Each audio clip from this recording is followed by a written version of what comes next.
In the last 48 hours, our country has been set back in terms of providing equity and access in higher education. And as you heard from the president, today the Supreme Court ruled against more than 40 million working families. Let's be clear about who would have benefited from the president's student debt relief plan. Nearly 90% of relief would have gone to borrowers making less than $75,000 a year. 20 million Americans would see their debts drop to zero, with 20 million more seeing lower payments. This would mean fewer borrowers falling into delinquency and default when payment pause ended.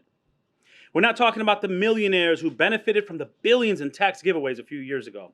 We're talking about low and middle income families recovering from the worst pandemic in a century.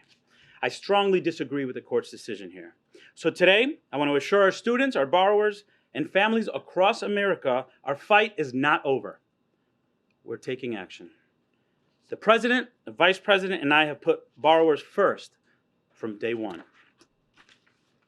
We refuse to go back to the way things were before the pandemic, when 1 million borrowers defaulted each year and faced devastating financial consequences. We cannot allow the setbacks of yesterday and today to stop us from reimagining a better tomorrow, one in which all students from different income levels and racial backgrounds have access to affordable pathways to college and career. Thank you. Could you give us any details about how you plan to apply the HEROES Act? I'm sorry, the Higher Education Act to this? And it seems like if the HEROES Act was on legally spurious footing, this might be even more so. And if you're more secure that this is a legal route to do it, why didn't you just use this in the first place? We believe the Supreme Court got it wrong today. We believe the HEROES Act does give me the authority. The Supreme Court made their decision today. We accept that. The Higher Education Act has a pathway, and we're going to use that pathway. But if you think that's a better way to do it, why didn't you just use that in the first place? We believe that the HEROES Act pathway was quicker, and we had the authority to do that. This administration was very confident that the HEROES Act would work. Of course, the Supreme Court blocked that. Why should borrowers trust you this time that this one will work? There has been no other president that has done more to fight for student debt relief, to fight to make higher education more accessible. Look, I was a classroom teacher. I was a district leader. I had too many conversations with parents who thought college was out of reach for their kids. And in the last 48 hours, these two decisions from SCOTUS make me want to fight harder to make sure that we're giving them opportunities. Opportunities like I had as a first-generation college student. There are too many people watching right now that are worried that they're not going to be able to access college or that they're not going to be able to afford it. With the SAVE plan, the income-driven repayment plan, with the on-ramp, and with the processes that we're going to take, we're doing everything we can to fight for our students and to give them the opportunity to access higher education. The lawyers that you're saying believe that this path is sound, this path could face the same court as the previous plan. So, given that the lawyers got the outcome wrong the last time with the court that we have, how is this going to impact, Bidenomics and the central piece of the 2024 campaign, which has hinged on this forgiveness plan and people believing that it's possible? Yeah. What has changed? Sure. The court isn't changing, so what's changing? So I'll let Brett answer that about the Bidenomics and the long-term impact, but we're going to fight. We're going to keep fighting.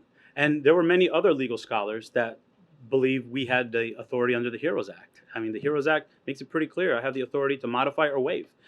The Supreme Court saw it differently. We're moving forward in another path, and we're going to put the best legal argument forward to provide relief for borrowers. That's our focus, and we're not going to stay off of that. Do you think that this court will see eye to eye with you? It's going to be the same court if it's challenged legally. We're going to keep fighting, and we're going to put the best legal argument forward to stand up for borrowers and to keep fighting for affordable college. The White House had said they felt confident about the law being on their side, but then also, of course, you guys were preparing different scenarios, as we've now learned. So what were you bracing for today? How surprised were you both about this outcome, or is this really what you expected given some of the work that was put into the contingency? Look, let me read.